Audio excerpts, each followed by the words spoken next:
কিছুক্ষণ পর শিয়ালটা আবারও এসে দ্বিতীয় নাম্বার রাজকুমারকেও পাথর বানিয়ে চলে যায়। এরপর অনেকদিন কেটে যাওয়ার পরেও যখন সেই দুই বড় রাজকুমার রাজমহলে ফিরে আসছিল না, তখন সব থেকে ছোট রাজকুমার তার দুই ভাইকে খোঁজার জন্য জঙ্গলে চলে যায়। কিন্তু রাতের বেলা সে যখন সেই জায়গাটাতে বসে বিশ্রাম নিচ্ছিল, তখন সেও সেই জাদুময় শিয়ালটাকে দেখতে পায়। কিন্তু এই ছোট রাজকুমার সেই শিয়ালটাকে সেখান থেকে না তাড়িয়ে নিজের কাছে ডেকে এনে খাবার খেতে দেয়। এরপর রাজকুমার শিয়ালটার কাছে সেই জাদুময় পাখিটার বিষয়ে জিজ্ঞেস করে। তখন শিয়ালটা বলে সেই জাদুময় পাখিটা এই জঙ্গলে থাকে না, সেই পাখিটা অনেক দূরের একজন লাল রাজার দেশে বসবাস করে।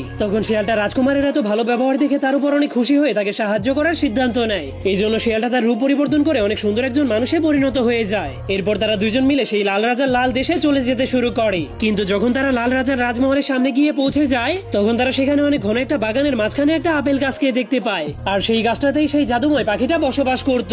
তখন শিয়ালটা তাকে সতর্ক করার জন্য বলে এই গাছ থেকে কেউ আপেল ছিঁড়লেই লাল রাজা তাকে মেরে ফেলে। কিন্তু সে বলার আগেই রাজকুমার ভুল করে সেখান থেকে আপেল ছিঁড়ে ফেলেছিল।